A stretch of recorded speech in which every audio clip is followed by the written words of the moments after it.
जय हिंद साथियों, एक बार फिर स्वागत है बेस्ट एग्जाम के यूट्यूब चैनल पर। एक और महत्वपूर्ण सेशन लेकर फिर से आप लोगों के सामने हाजिर हो चुका हूं भाई। बिल्कुल सभी आ जाओ भाई, आपस में बातें बिल्कुल भी नहीं चलनी चाहिए। जल्दी से आ जाओ सभी, सारे के सारे क्वेश्चन इंपॉर्टेंट है, एग्जाम बेस्ड है। आपके आगामी जितने भी ट्रेड्समैन के जो एग्जाम होने वाले हैं उनको उनके लेवल के अकॉर्डिंग ये क्वेश्चन आप लोगों के आए, सारे के सारे प्रीवियस ईयर के क्वेश्चन है भाई।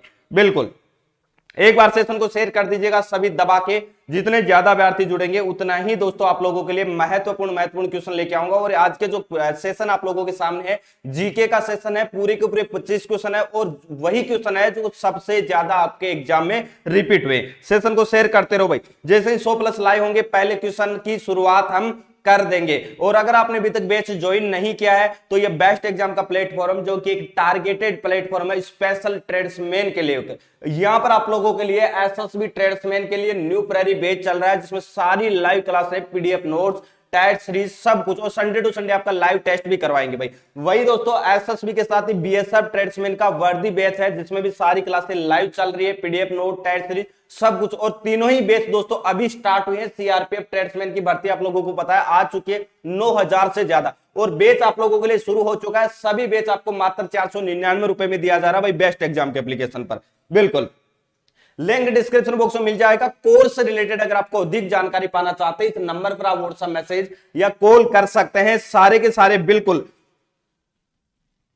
बिल्कुल सारे के सारे सब्जेक्ट अलग सर पढ़ाएंगे। अलग अलग सब्जेक्ट को अलग अलग टीचर्स पढ़ाते हैं। दिन में कम से कम 5 से 6 घंटे की क्लासें आप लोगों को एप्लीकेशन पर मिलती है। बिल्कुल एक एक चीज आप लोगों की क्लियर करवाई जा रही है, बिल्कुल बेसिक से लेकर, जिनको मैथ से डर लगता है, जिनको रीजनिंग से डर लगता है, हिंदी से डर लगता है, वो चुटकियों में करेंगे। 22+ हर एक सब्जेक्ट का टारगेट लेके चल रहे हैं। तीनों ही बैचों का जो हमने टारगेट रखा है वो 80+ का टारगेट रखा है, क्योंकि कंपटीशन का जमाना है और कंपटीशन के जमाने के अकॉर्डिंग ही हम तैयारी करवाएं, ताकि बच्चे कम समय में बेहतरीन स्कोर कर सके भाई। बिल्कुल पहले क्वेश्चन की ओर बढ़ते हैं। एक बार शेयर कर दीजिएगा। जैसे 100+ लाइव होंगे पहला क्वेश्चन हम शुरू कर देंगे। आज का जो टारगेट रहेगा हमारा, बिल्कुल पहले टारगेट की बात कर लेते हैं। आज का जो हमारा टारगेट रहेगा वह रहने वाला है कितने का, 25 क्वेश्चन आप लोगों के लिए लेके आया हूं, और 25 में से टारगेट रहेगा हमारा 18+ का भाई। जीके के है और सारे के सारे क्वेश्चन इंपॉर्टेंट है, पूछे गए क्वेश्चन है, एग्जाम से रिलेटेड है। एक बार सेशन को शेयर कर दीजिएगा जितने भी बच्चे देख रहे हैं। जैसे 100+ लाइव आएंगे पहला क्वेश्चन हम शुरू कर देंगे।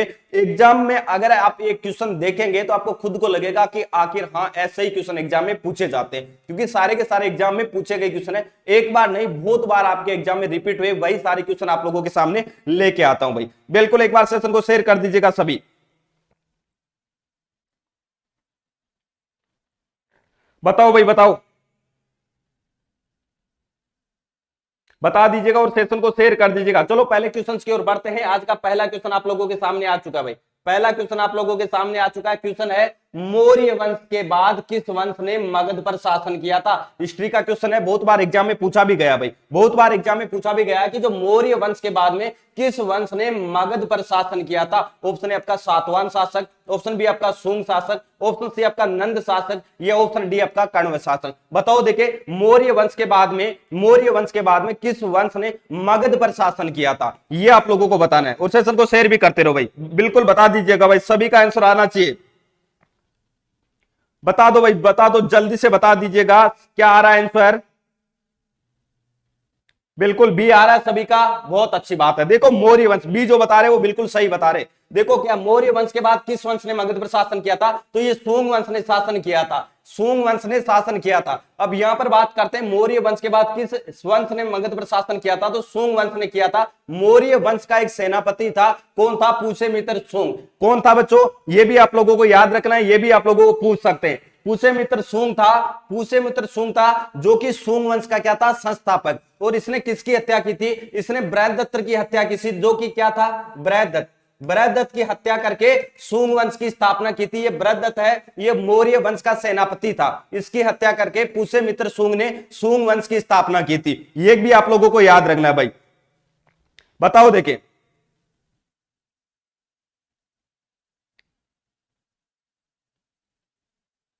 बता दीजिएगा।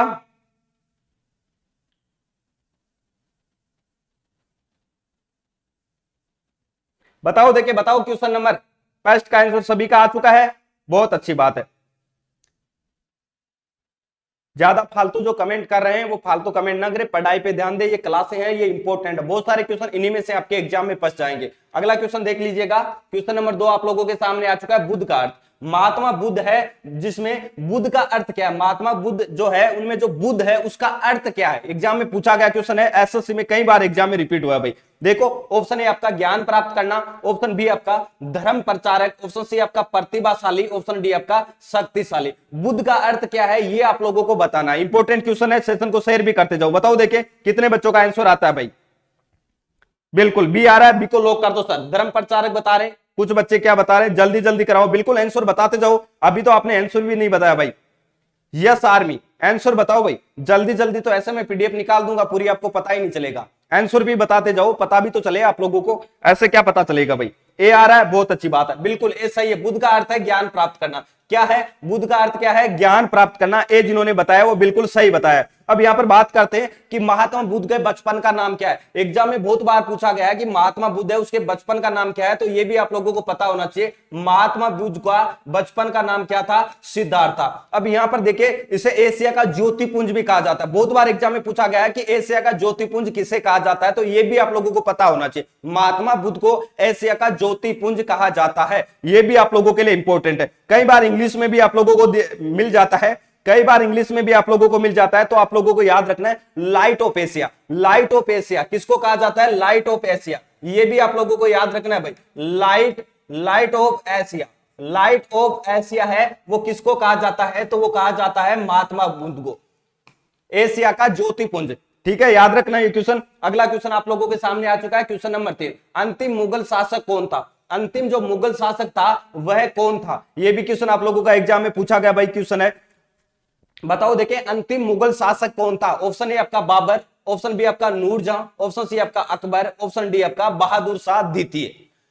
अंतिम मुगल शासक कौन था, इंपॉर्टेंट क्वेश्चन है भाई। एसएससी में भी कई बार ये क्वेश्चन रिपीट हुआ है, आप लोगों को प्रीवियस ईयर के पेपर उठा के देखेंगे तो एसएससी जीडी में बहुत बार ये क्वेश्चन आप लोगों के एग्जाम में देखा है। वही सारे क्वेश्चन है जो एग्जाम में सबसे ज्यादा रिपीट हुए। बताओ देखे जल्दी से देखे कितने बच्चों का आंसर आता है। लाइट ऑफ एशिया आ रहा सभी का, बिल्कुल बहुत सही है। पिछला क्वेश्चन नंबर 3 का आंसर सभी का आंसर आ जाना चाहिए भाई।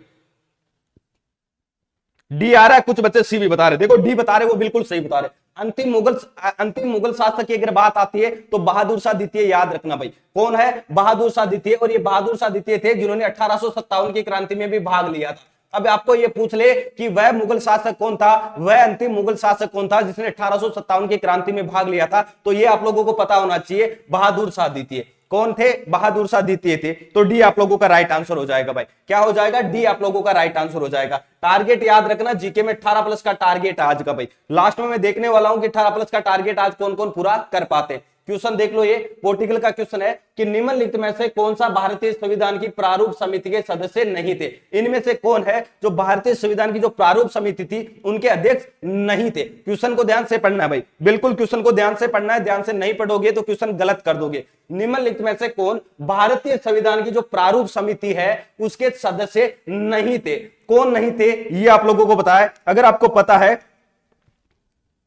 बिल्कुल बताओ देखिए क्वेश्चन नंबर 4 का answer doctor Bhimrao Ambedkar, option B आपका Alladi Krishnaswami, option C आपका Gopalaswami Ayyangar, option D आपका राजेंद्र प्रसाद। निम्नलिखित में से कौन भारतीय संविधान की प्रारूप समिति के सदस्य नहीं थे। देखो काफी बच्चों के बी आंसर आ रहे हैं, एक दूसरे को देखकर आंसर बता रहे भाई। ऐसे काम नहीं चलेगा, देखने में इजी लगता है लेकिन क्वेश्चन काफी अच्छा है। एक भी बच्चे का सही आंसर अभी तक नहीं आया, एक भी बच्चे ने सही आंसर नहीं दिया। बी जो बता रहे वो बिल्कुल गलत बता रहे। देखो प्रारूप समिति और संविधान सभा दोनों अलग अलग चीज है। यहां पर पूछा गया कि संविधान की जो प्रारूप समिति उसके सदस्य नहीं थे, तो डॉक्टर राजेंद्र प्रसाद नहीं थे भाई। देखो डॉक्टर भीमराव अंबेडकर थे, अल्लादी कृष्णा स्वामी थे, गोपाल स्वामी आयंगर भी थे। तो डी आप लोगों का राइट आंसर होगा। एक भी बच्चे का सही आंसर नहीं आया, बिल्कुल अहम वर्मा का सही है, बाकी सभी बच्चों ने गलत आंसर दिया है। देखो ये डॉक्टर राजेंद्र प्रसाद थे, ये संविधान सभा के अध्यक्ष थे। किसके थे, संविधान सभा के, प्रारूप समिति के नहीं थे। प्रारूप समिति के कौन थे, डॉक्टर भीमराव अंबेडकर, अल्लादी कृष्ण स्वामी और गोपाल स्वामी आयंगर थे।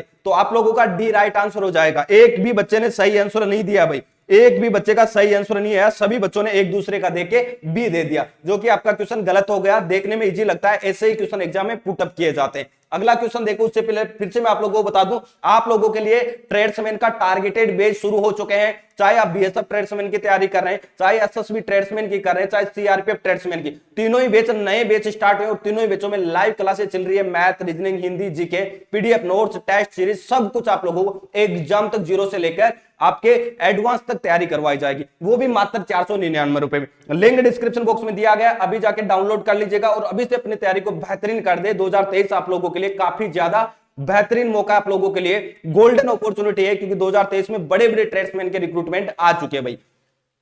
अगला क्वेश्चन बता दो, देखिए क्वेश्चन नंबर 5 फटाफट, क्वेश्चन नंबर 5 बता दीजिएगा। 5 नंबर क्वेश्चन है, हमारे देश में शिक्षा का अधिकार एक अधिकार है। हमारे देश में जो शिक्षा का अधिकार है वह कौन सा अधिकार है? वह राजनीतिक अधिकार है या मूल अधिकार है, सामाजिक अधिकार है या फिर विधिक अधिकार है? हमारे देश में शिक्षा का जो अधिकार है वह कौन सा अधिकार है भाई? शिक्षा का जो अधिकार है वह कौन सा अधिकार है, ये आप लोगों को बताना है। पूछा गया क्वेश्चन है भाई प्रीवियस ईयर में, बताओ देखे। बिल्कुल क्वेश्चन नंबर 5 का आंसर, सभी का आंसर आ जाना चाहिए भाई, बताओ देखे। बी आ रहा है, बहुत अच्छी बात है। देखो बी बता रहे, वो बिल्कुल सही बता रहे। शिक्षा का अधिकार क्या है? शिक्षा का अधिकार एक मूल अधिकार है। एक क्या है? मूल अधिकार है। देखो ये मूल अधिकार है, इसमें 6 से लेकर 14 वर्ष के जो बच्चे हैं उनके लिए शिक्षा अनिवार्य कर दी है। मतलब उनका अधिकार है, 6 से 14 साल के जो बच्चे हैं उनका अधिकार है कि उन्हें शिक्षा मिलनी चाहिए। तो शिक्षा का अधिकार है वो कौन सी एज के यहाँ पर युवाओं को मिलता है, कौन से एज के बच्चों को यहाँ पर मिलता है? तो ये आप लोगों को याद रखना है, 6 से 14। 6 से 14 अगर आपको पूछ ले कि जो शिक्षा का अधिकार है वह किस भाग में और किस अनुच्छेद में है, तो देखो मूल अधिकार है, तो आप सभी को पता है मूल अधिकार भाग 3 में आते हैं। किस में आते हैं? मूल अधिकार भाग 3 में आते हैं। भाग 3 में आप लोगों के मूल अधिकार है। और शिक्षा का अधिकार कौन से अनुच्छेद में है, ये भी आप लोगों को याद रखना है भाई। बताओ देखिए, शिक्षा का अधिकार, शिक्षा का अधिकार, तो ये आप लोगों को याद रखना, बहुत अच्छी बात है भाई। रॉक्सी आर्मी ने बिल्कुल सही बताया। देखो भाग 3 में है 21A में, 21A में। ये चीज इंपॉर्टेंट है भाई, एग्जाम के लिए बहुत इंपॉर्टेंट है। हमारे देश में जो शिक्षा का अधिकार है वह एक अधिकार है, एक मौलिक अधिकार है। और ये मौलिक अधिकार है 6 से लेकर 14 साल के जो बच्चे हैं उन सभी को मिलना चाहिए। मतलब उनका अधिकार है कि 6 से 14 साल वाले बच्चों का शिक्षा लेने का। ये जो शिक्षा का अधिकार है ये भाग 3 में है। और 21A अनुच्छेद कौन सा है? अनुच्छेद आप लोगों का 21A में। शिक्षा का अधिकार कौन से अनुच्छेद में है? ये क्वेश्चन भी एग्जाम में पूछा गया है, तो याद रखना 21A भाई। अगला क्वेश्चन देख लो, आप लोगों के सामने अगला क्वेश्चन आ चुका भाई। क्वेश्चन नंबर 6 देख लो, पूछा गया क्वेश्चन है कि निम्न में से किस अनुच्छेद के तहत भारतीय संविधान में संशोधन किया जा सकता है? संविधान संशोधन कौन से अनुच्छेद के तहत किया जाता है? ये अनुच्छेद आप लोगों को बताना भाई, बहुत बार पूछा गया है। संविधान संशोधन किस अनुच्छेद के तहत किया जाता है? हमारा जो संविधान है उसमें कुछ संशोधन करना होता है, तो वो किस आर्टिकल के तहत किया जाता है? किस संशोधन की संविधान किस अनुच्छेद के तहत किया जाता है, ये आप लोगों को बताना भाई। ऑप्शन ए आप लोगों के सामने अनुच्छेद 368, ऑप्शन बी आपका अनुच्छेद 345, ऑप्शन सी आपका अनुच्छेद 351, ऑप्शन डी आपका अनुच्छेद 333। निम्न में से किस अनुच्छेद के तहत भारतीय संविधान में संशोधन किया जा सकता है? बताओ देखिए क्वेश्चन नंबर 6 का आंसर, सभी का आंसर आ जाना चाहिए भाई। 368 आ रहा है, 351 बता रहे भाई। सी बता रहे वो बिल्कुल गलत बता रहे, सी जो बता रहे हैं वो बिल्कुल भी गलत बता रहे। बहुत इजी क्वेश्चन है भाई। संविधान संशोधन याद रखना, बहुत बार एग्जाम में पूछा गया और आगामी एग्जाम के लिए इंपॉर्टेंट है भाई। देखो क्या हो जाएगा, ए आप लोगों का राइट आंसर हो जाएगा। अनुच्छेद 368 कौन सा है? अनुच्छेद 368 है, वह संविधान में संशोधन करने का अधिकार देता है। कौन सा अनुच्छेद देता है? तो याद रखना आर्टिकल 368, अनुच्छेद 368।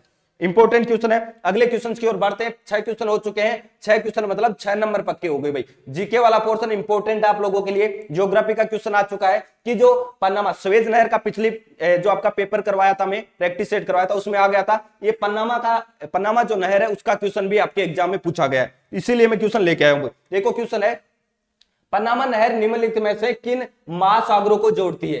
पन्नामा जो नहर है वो निम्नलिखित में से कौन से 2 महासागरों को जोड़ती है, ये आप लोगों को बताना है। ऑप्शन सारे आप लोगों के सामने। ऑप्शन ए है प्रशांत महासागर तथा अंध महासागर, ऑप्शन बी आप लोगों के सामने है अंध महासागर तथा आर्कटिक महासागर, ऑप्शन सी आप लोगों के सामने प्रशांत महासागर तथा हिंद महासागर, ऑप्शन डी आप लोगों के सामने अंटार्कटिक महासागर तथा अंध महासागर। बताओ देखे, जो पन्नामा नहर है वह किन 2 महासागरों को जोड़ती है, ये आप लोगों को बताना। और सेशन को शेयर भी करते जाओ भाई, सेशन को शेयर भी करते जाओ, ऐसे काम नहीं चलने वाला। आप लोगों के लिए जो इंपॉर्टेंट क्वेश्चन ले रहा हूं, बहुत सारे क्वेश्चन इन्हीं में से आपके एग्जाम में फंस जाएंगे। बिल्कुल बता दो। देखिए क्या होगा? क्वेश्चन नंबर 7 का आंसर सभी का आना चाहिए भाई।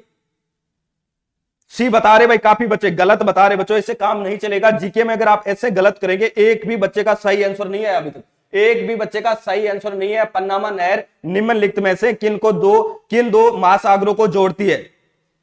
एक भी बच्चे का सही आंसर नहीं है। साहिल वर्मा का सही है, बाकी 99% बच्चों ने गलत आंसर दिया। देखो इसका राइट आंसर होगा वो ए होगा।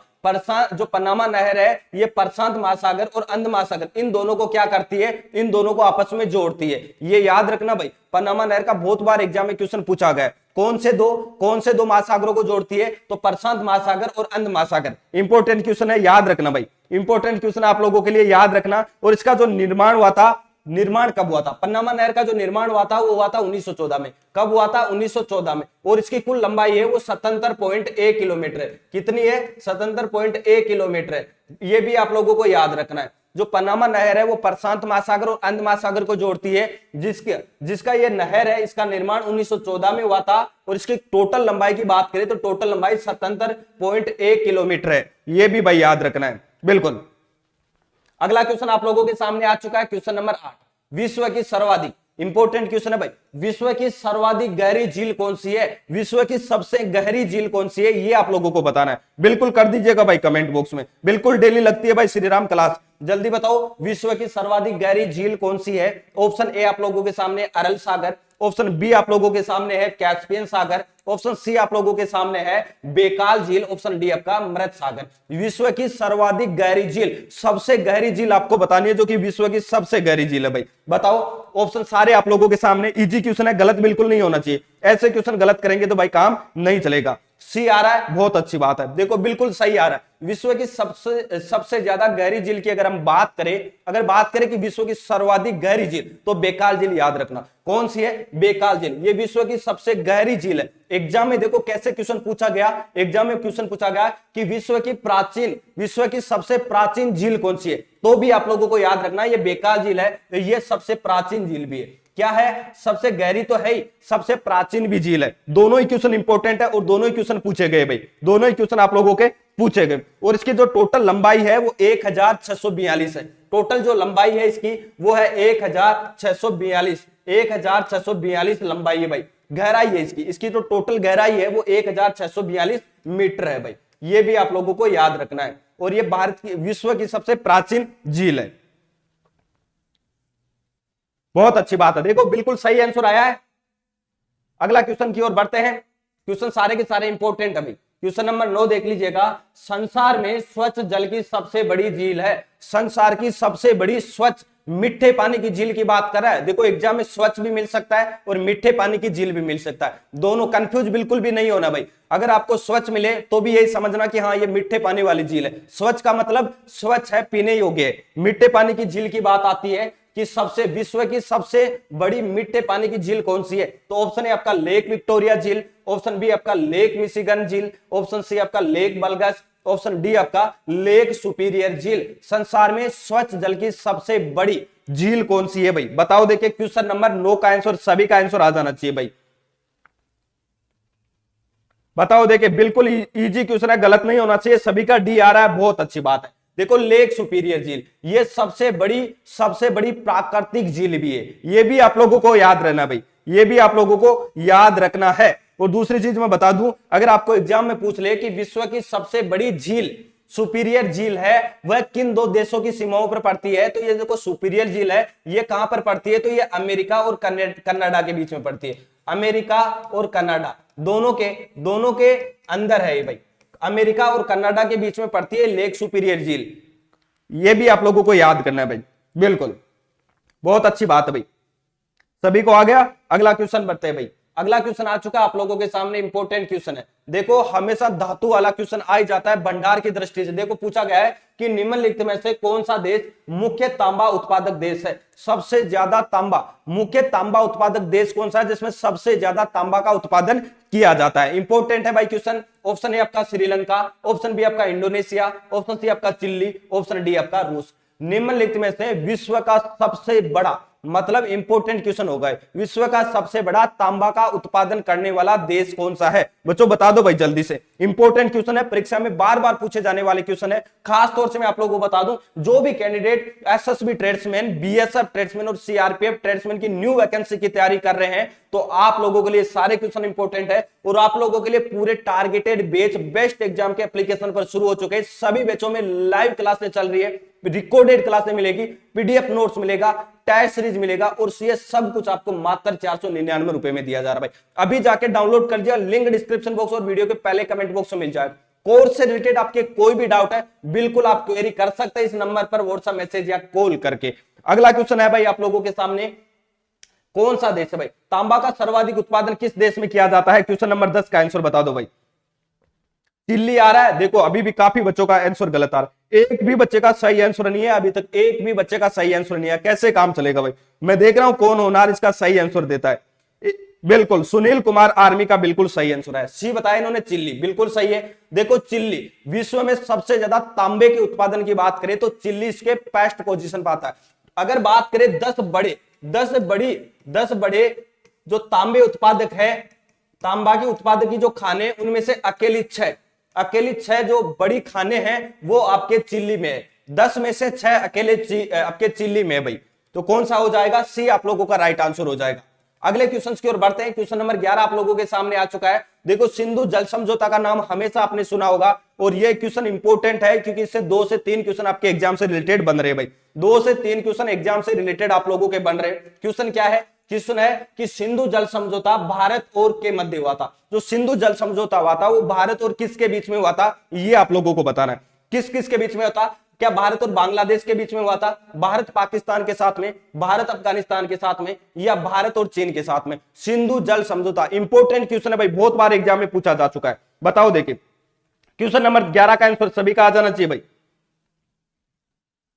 पाकिस्तान आ रहा सभी का, बी आ रहा, बहुत अच्छी बात है। देखो सिंधु जल समझौता हुआ था वो भारत और पाकिस्तान के बीच में हुआ था। कब हुआ था? तो ये डेट आप लोगों को याद रखना है, सितंबर 1960 में। सितंबर 1960 में ये क्या हुआ था? सिंधु जल समझौता हुआ था। अब बहुत सारे बच्चे बोलेंगे कि सर ये सिंधु जल समझौता है क्या? देखो सिंधु जल समझौता ऐसा है जिसमें सिंधु, चिनाब, झेलम, सिंधु, चिनाब और झेलम, कौन कौन सी नदियां? सिंधु आपकी, उसके साथ ही चिनाब और झेलम, चिनाब और झेलम।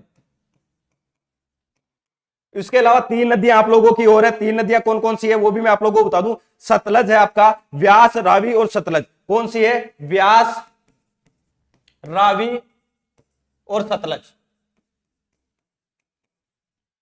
ये जो आपका सिंधु जल समझौता हुआ था बच्चों, ये सिंधु जल समझौता सितंबर 1960 में होता है। इस समझौते के तहत क्या किया गया था? जो सिंधु, चिनाब और झेलम, ये 3 नदियां हैं, उनका जल है वो पाकिस्तान को दिया गया था। इनका जो जल है ये किसको दिया गया था? पाकिस्तान। मतलब इन तीनों नदियों का जो पानी है वो पाकिस्तान काम लेगा और ये जो 3 नदियां हैं व्यास, रावी और सतलज, इन तीनों का जो पानी है वो आपका भारत, जो हमारा देश है, वह यूज करेगा। मतलब सिंधु जल समझौता के तहत ये डिसाइड किया गया भाई, जो सितंबर 1960 में हुआ था उसमें ये डिसाइड किया गया कि जो सिंधु, चिनाब और झेलम नदी है उनका जो पानी है, उनका जो जल है वह पाकिस्तान काम में लेगा और जो व्यास, रावी और सतलज है उनका जो पानी है वो सिंचाई के रूप में भारत काम में लेगा। ये समझौता हुआ था सिंधु समझौता, याद रखना भाई, इंपॉर्टेंट क्वेश्चन है। अगला क्वेश्चन आप लोगों के सामने आ चुका है, क्वेश्चन नंबर 12। क्वेश्चन नंबर 12 आ चुका भाई। अब देखो बहुत बार पूछा गया है, कई क्वेश्चन बनेंगे इससे। भारत में कॉफी की खेती के लिए सबसे उपयुक्त क्षेत्र कौन सा है? भारत में जो कॉफी की खेती होती है उसके लिए सबसे उपयुक्त क्या? सबसे उपयुक्त क्षेत्र पूछा है भाई। सबसे उपयुक्त क्षेत्र कौन सा है ये आप लोगों को बताना। देखो ऑप्शन है आपका सिंधु गंगा घाटी, ऑप्शन बी आप लोगों के सामने है ब्रह्मपुत्र घाटी, ऑप्शन सी आप लोगों के सामने है कच्छ का रण, ऑप्शन डी आपका दक्षिणी पठार। भारत में कॉफी की खेती के लिए सबसे उपयुक्त क्षेत्र कौन सा है भाई? ये क्षेत्र आप लोगों को बताना है। बताओ देखिए क्वेश्चन नंबर 12 का आंसर सभी का आंसर आ जाना चाहिए भाई।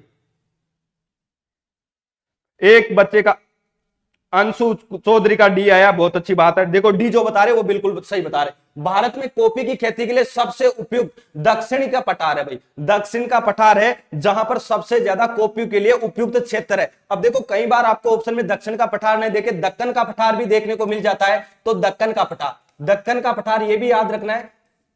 जो दक्षिण का पठार है उसे हम दक्कन का पठार भी कहते हैं। क्या कहते हैं? दक्कन का पठार भी कहते हैं। यहां पर कौन सी जलवायु पाई जाती है, यह भी आप लोगों को याद रखना है। अगर आपको एग्जाम में पूछ ले, एग्जाम में आपको पूछ ले उष्ण आर्द्र कौन सी जलवायु है, तो उष्ण आर्द्र, उष्ण आर्द्र। अगर आपको एग्जाम में पूछ ले कि कॉफी की खेती के लिए कौन सी जलवायु सबसे उपयुक्त रहती है, तो ये याद रखना उष्ण और आर्द्र जलवायु है वो कॉफी की खेती के लिए काफी ज्यादा उपयुक्त रहती है। और जो भारत में कॉफी की खेती होती है वो दक्षिण का पठार या दक्कन का पठार में होती है। और सबसे ज्यादा अगर पूछ ले कि भारत में सबसे ज्यादा कॉफी किस राज्य में उत्पादन होता है, कॉफी का सबसे ज्यादा उत्पादन भारत के किस राज्य में होता है, तो ये भी आप लोगों के लिए इंपॉर्टेंट है भाई। किस राज्य में होता है भाई सबसे ज्यादा, तो सबसे ज्यादा होता है कर्नाटक में। किसमें होता है ये आप लोगों को याद रखना है, सबसे ज्यादा कॉफी का जो उत्पादन होता है वो कर्नाटक में होता है। और उसके बाद में किस में होता है, दो राज्यों का नाम आप लोगों को पता होना चाहिए भाई। कर्नाटक, पहला कर्नाटक है और दूसरा कौन सा है, केरल है। दूसरा कौन सा है, केरल। भारत में कॉफी की खेती का सर्वाधिक जो उत्पादन होता है कॉफी का वह कर्नाटक में होता है और दूसरे नंबर पर केरल पर होता है। तो ये दोनों ही क्वेश्चन आप लोगों के लिए इंपॉर्टेंट है। अगला क्वेश्चन आ चुका आप लोगों के लिए, क्वेश्चन नंबर 13 देख लेना। 13 नंबर क्वेश्चन है भाई, 13 नंबर क्वेश्चन है, पूछा गया क्वेश्चन है कि भारत में उर्वरक का पहला कारखाना कहां लगाया गया था। भारत में जो उर्वरक रासायनिक जो उर्वरक बनाए जाते हैं, जो खेतों में दिए जाते हैं, वह उर्वरक का पहला जो कारखाना भारत में है वह कहां पर लगाया था, जगह का नाम आप लोगों को बताना है। इंपॉर्टेंट क्वेश्चन है भाई, पूछा गया क्वेश्चन है। ऑप्शन ए आप लोगों का अलवार में, ऑप्शन बी आपका आसनसोल में, ऑप्शन सी आपका रानीपेट में, ऑप्शन डी आपका सिंदरी में। भारत में पहला उर्वरक का कारखाना है वह किस जगह पर लगाया गया था। इंपॉर्टेंट क्वेश्चन है भाई, पूछा गया क्वेश्चन है, बताओ। देखिए क्वेश्चन नंबर 13 का आंसर सभी का आना चाहिए भाई। एक भी बच्चे का सही आंसर नहीं आ रहा भाई, ऐसे काम नहीं चलेगा। जितेंद्र सिंह का बिल्कुल सही आया भाई, विशाल यादव का भी सही आया है बिल्कुल। देखो डी बता रहे, वो बिल्कुल सही बता रहे हैं। सिंदरी याद रखना, अगर उर्वरक का नाम आ जाता है कि भारत में उर्वरक का पहला कारखाना, तो सिंदरी याद रखना। क्या रखना, सिंदरी। सिंदरी में ही भारत का पहला जो उर्वरक का कारखाना था वह सिंदरी में लगाया गया था। कहां पर लगाया गया था, सिंदरी में लगाया गया भाई। ये आप लोगों को याद रखना है। ये सिंदरी कहां पर पड़ता है, ये झारखंड में पड़ता है भाई। कहां पर पड़ता है, झारखंड में पड़ता है। कब लगाया गया था, याद रखना भाई, 1951 में लगाया गया था। और ये जो सिंदरी है ये झारखंड में पड़ता है। अब एग्जाम में आप लोगों को सिंदरी नहीं देखे, झारखंड भी मिल सकता है, स्टेट का नाम मिले, तो ये याद रखना जो भारत में पहला उर्वरक का कारखाना था वह झारखंड के सिंदरी में लगाया गया था। ये 1951 में लगाया गया था। पहला कारखाना 1951 में ही खुला था। तो डी आप लोगों का राइट आंसर हो गया भाई। अगला क्वेश्चन मैं बता दूं आप लोगों को, क्वेश्चन नंबर 14 देख लीजिएगा। 14 नंबर क्वेश्चन है, पंचमंडी जीव संरक्षण क्षेत्र कहां पर स्थित है। पंचमंडी जो जीव संरक्षण, ये क्या एक अभ्यारण्य है, यहाँ पर जीवों का क्या किया जाता है, संरक्षण किया जाता है, उन्हें बचाया जाता है। तो उनके लिए पंचमंडी में जीव संरक्षण क्षेत्र स्थापित किया गया है। जो पंचमंडी जीव संरक्षण क्षेत्र है वह किस जगह पर स्थित है, किस राज्य में स्थित है, ये आप लोगों को बताना है भाई। बताओ देखिए, ऑप्शन ए आपका आंध्र प्रदेश, ऑप्शन बी आपका अरुणाचल प्रदेश, ऑप्शन सी आपका हिमाचल प्रदेश, ऑप्शन डी आपका मध्य प्रदेश।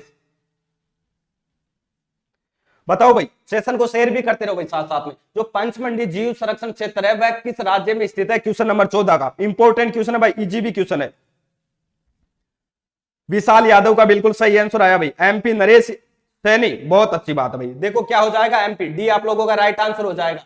पंचमंडी ये कहां पर, ये सतपुड़ा की जो पहाड़ियां है, सतपुड़ा श्रेणी है ना, सतपुड़ा श्रेणी या सतपुड़ा की जो पहाड़ियां है उस पर स्थित है। जो पंचमंडी जीव संरक्षण क्षेत्र है ये सतपुड़ा की जो पहाड़ियां हैं वहां पर स्थित है भाई। ये आप लोगों को याद करना है, सतपुड़ा में है। इसका जो 1999 में बनाया गया था, कब बनाया गया था, जो पंचमढ़ी जीव संरक्षण है उसे कब बनाया गया था, 1999 में बनाया गया था। और इसे 2009 में यूनेस्को में भी शामिल किया कर लिया, 2009 में क्या कर लिया गया, यूनेस्को में शामिल कर लिया गया इसे। देखो कितने इंपॉर्टेंट क्वेश्चन आप लोगों के बन रहे हैं इसमें। पंचमढ़ी जीव संरक्षण क्षेत्र है वह मध्य प्रदेश में स्थित है, सतपुड़ा की पहाड़ियों पर है। यह भी क्वेश्चन इंपॉर्टेंट है।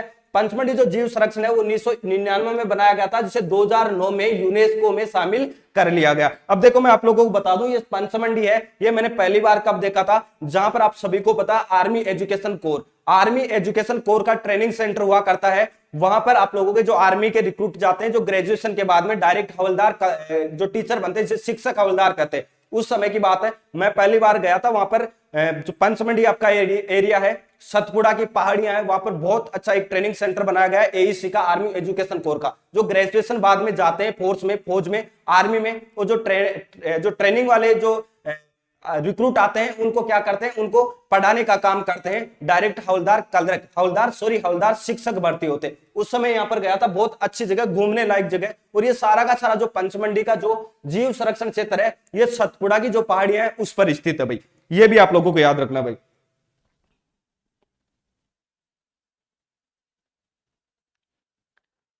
बताओ, अगला क्वेश्चन आप लोगों के सामने आ चुका है, क्वेश्चन नंबर 15।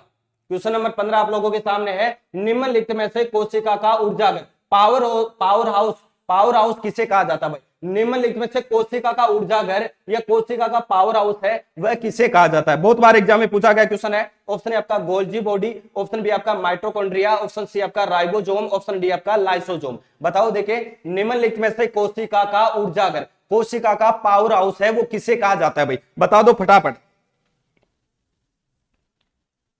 बताओ देखिए फटाफट बता दीजिएगा, निम्नलिखित में से कोशिका का ऊर्जाघर या पावर हाउस किसे कहा जाता है? क्वेश्चन नंबर 15 साइंस का क्वेश्चन है भाई, इंपॉर्टेंट है, बहुत बार एग्जाम में पूछा गया। माइटोकॉन्ड्रिया आ रहा है सभी का, बहुत अच्छी बात है। देखो, कोशिका का ऊर्जाघर या पावर हाउस है, वो माइटोकॉन्ड्रिया को कहा जाता है। किसको कहा जाता है? माइटोकॉन्ड्रिया को कहा जाता है। ये आप लोगों को याद करना है, किसको कहा जाता है? माइटोकॉन्ड्रिया का। अगला क्वेश्चन आप लोगों के सामने आ चुका भाई, क्वेश्चन नंबर 16। क्वेश्चन नंबर 16 है कैडमियम। कैडमियम प्रदूषण किससे संबंधित है? जो कैडमियम का जो प्रदूषण होता है वो किससे संबंधित है भाई? उससे कौन सा रोग हो जाता है? कैडमियम के कारण कौन सा रोग हो जाता है? कैडमियम क्या होता है? जो कि एक जल और धरातल के मिलने से जो पानी है वो प्रदूषित हो जाता है, जिससे क्या बोलते हैं? कैडमियम बोलते हैं। और कैडमियम प्रदूषण के कारण कौन सा रोग होता है, ये आप लोगों को बताना है। ऑप्शन है आपका मिनीमाटा, ऑप्शन बी आपका ब्लैक फुट रोग, ऑप्शन सी आपका डेजलेक्सिया, ऑप्शन डी आपका इटाई। बताओ देखिए, कैडमियम प्रदूषण किससे संबंधित है? क्वेश्चन नंबर 16 का आंसर बताओ देखिए। जो कैडमियम प्रदूषण है उससे कौन सा रोग होता है? इटाई का नाम आपने काफी सुना होगा बच्चों। इटाई कई बार एग्जाम में पूछा भी गया है। अभिषेक कुमार का बिल्कुल सही आंसर है भाई। देखो क्या हो जाएगा, कैडमियम के प्रदूषण से कौन सा रोग होता है? इटाई हो जाता है। ये आप लोगों को याद रखना है, प्रदूषण से क्या होता है? इटाई होता है। तो डी आप लोगों का राइट आंसर हो जाएगा भाई, क्वेश्चन नंबर 16। इससे क्या होता है? इससे जो मनुष्य होता है उसके श्वसन तंत्र को सबसे ज्यादा प्रभावित करता है। एग्जाम में पूछा भी गया है कि कैडमियम प्रदूषण से या इटाई रोग से मनुष्य का कौन सा तंत्र है, कौन सा शरीर का भाग है जो सबसे ज्यादा प्रभावित होता है? तो श्वसन तंत्र सबसे ज्यादा प्रभावित होता है। यह भी आप लोगों को याद रखना है भाई।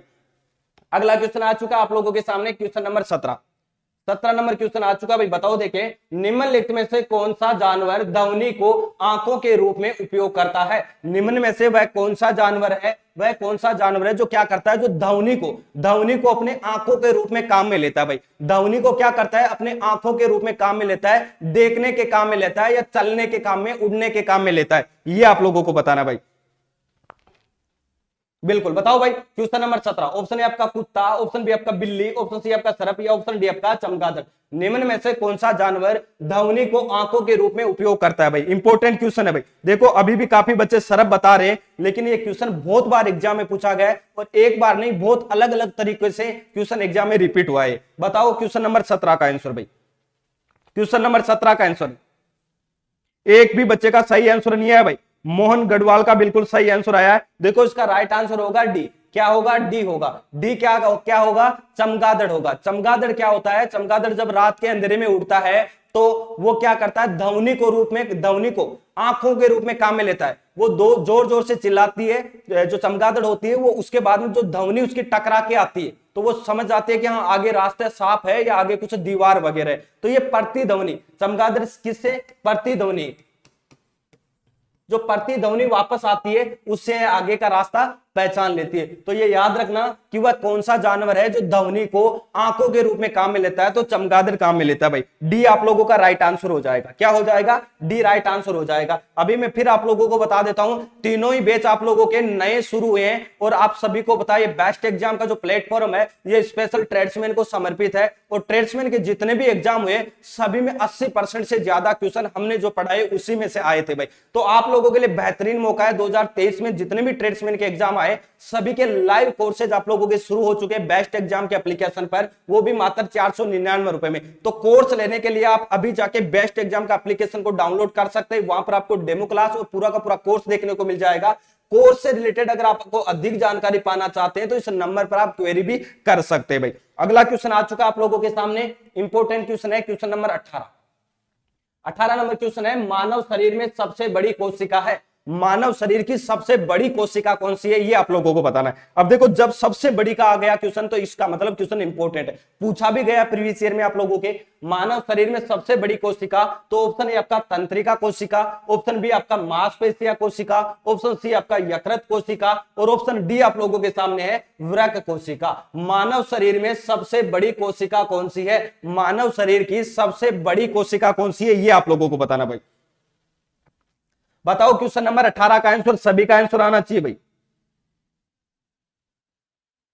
ए आ रहा सभी का, बहुत अच्छी बात है। देखो जिनका ए आ रहा है बिल्कुल आप तैयारी में लगे रहो, आपका बिल्कुल सिलेक्शन हो जाएगा भाई इस बार, बहुत अच्छी बात है। मानव शरीर में सबसे बड़ी कोशिका होती है वो तंत्रिका तंत्र की होती है। अब यहाँ पर कई बार आपको एग्जाम में तंत्रिका कोशिका भी देखने को मिल जाती है, कई बार तंत्रिका तंत्र भी देखने को मिल जाए, कई बार न्यूरॉन भी देखने को मिल जाता है। अगर ये सारी चीजें देखें, न्यूरॉन ये भी तंत्रिका तंत्र का हिस्सा है, न्यूरॉन क्या है, ये भी एक तंत्रिका तंत्र का हिस्सा है, ये भी आप लोगों को याद रखना है, ये भी आप लोगों को याद रखना है भाई, बिल्कुल बहुत अच्छी बात है। अगला क्वेश्चन देख लो, क्वेश्चन नंबर 19 नंबर क्वेश्चन देखो, पूछा गया क्वेश्चन है कि भारत छोड़ो आंदोलन के दौरान गांधी जी को कब गिरफ्तार किया गया था। अब भारत छोड़ो जो आंदोलन हुआ था उस समय गांधी जी को कब गिरफ्तार किया था। अब देखो भारत छोड़ो आंदोलन का तो सभी को पता है, लेकिन गांधी जी को कब गिरफ्तार किया गया था, यह क्वेश्चन इंपॉर्टेंट है आप लोगों के लिए, ऐसा क्वेश्चन भी पूछा गया, तो बता दो देखिए फटाफट।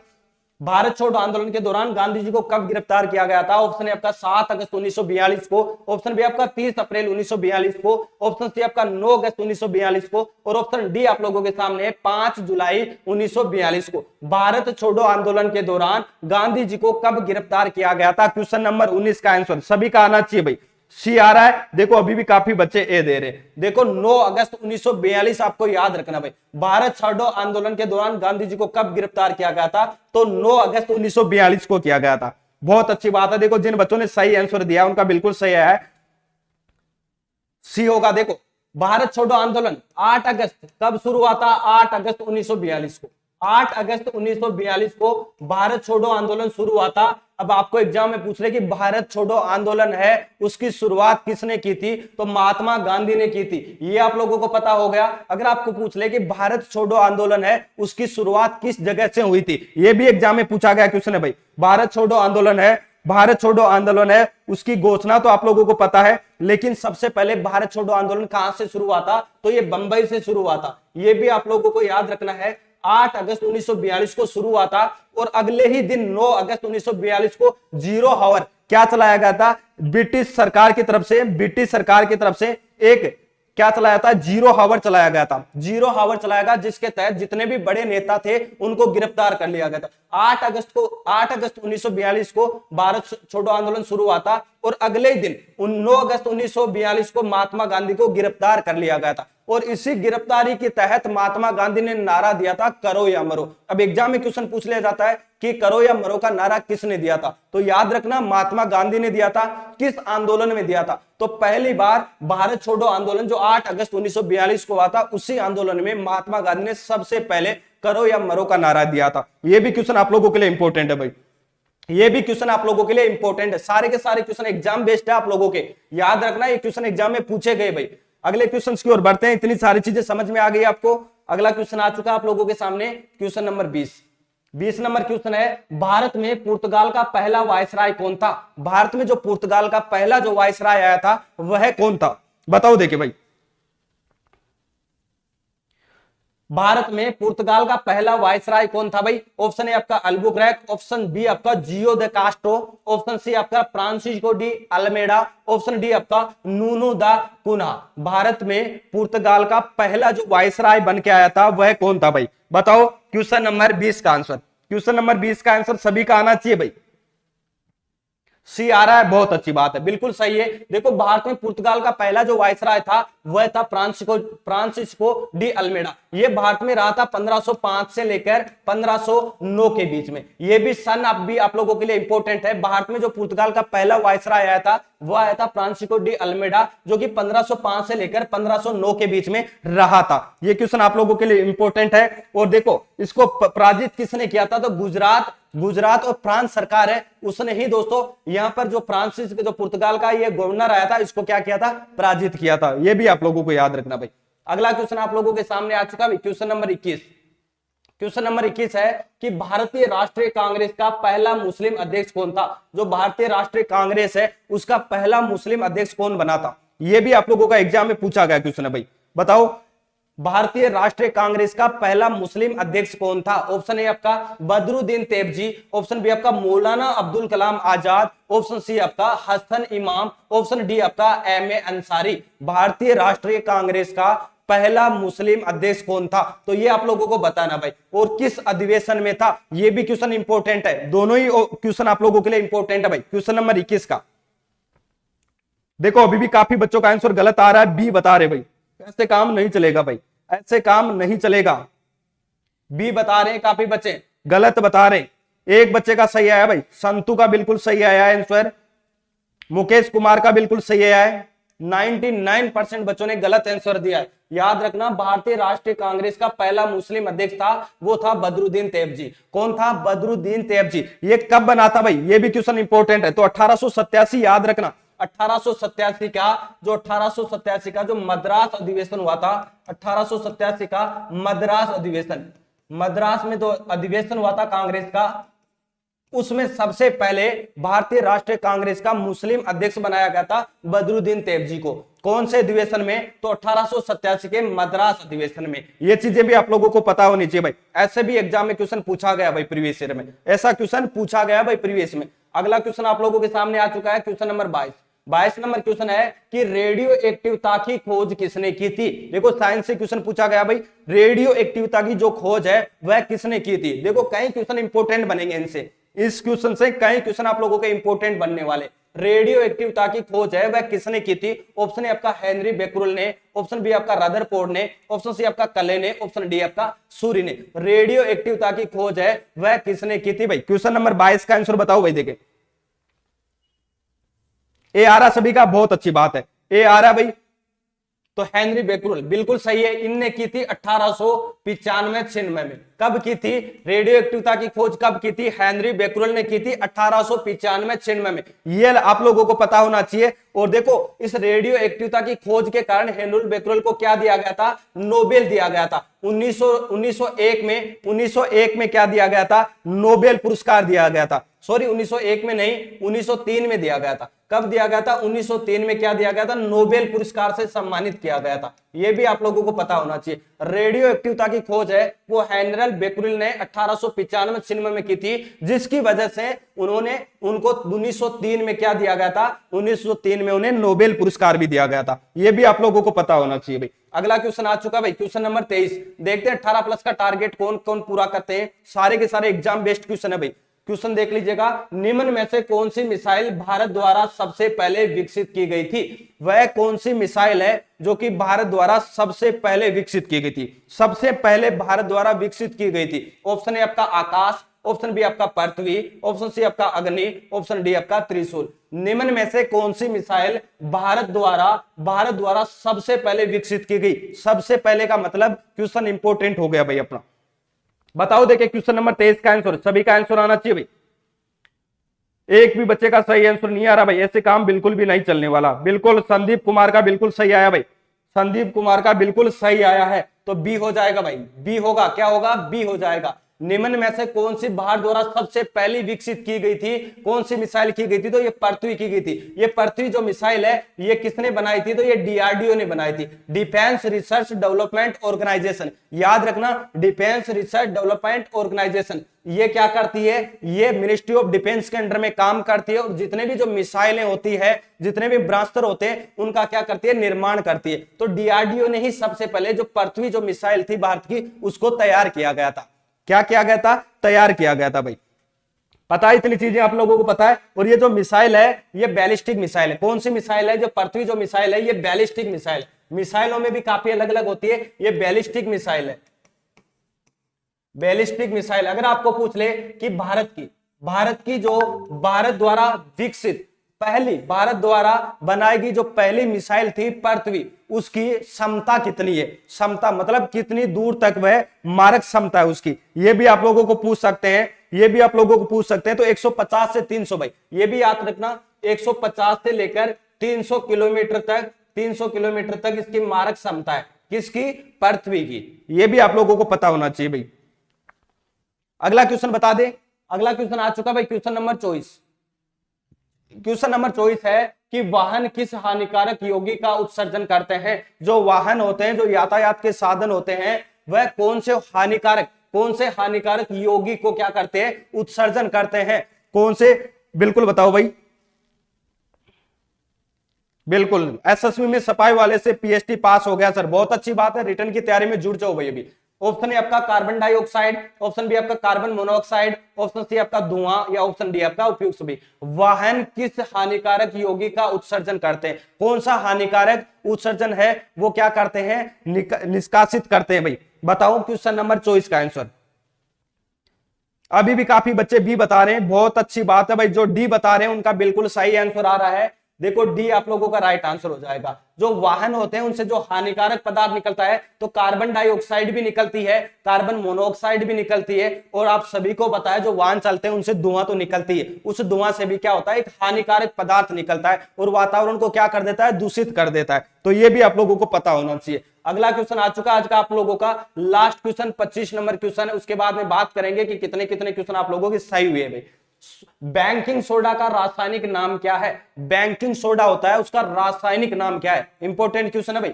ऑप्शन ए आपका सोडियम कार्बोनेट, ऑप्शन बी आपका सोडियम बाइकार्बोनेट, ऑप्शन सी आपका सोडियम क्लोराइड, ऑप्शन डी आपका सोडियम नाइट्रेट। बैंकिंग सोडा का रासायनिक नाम आप लोगों को बताना भाई, बता दीजिएगा जल्दी से।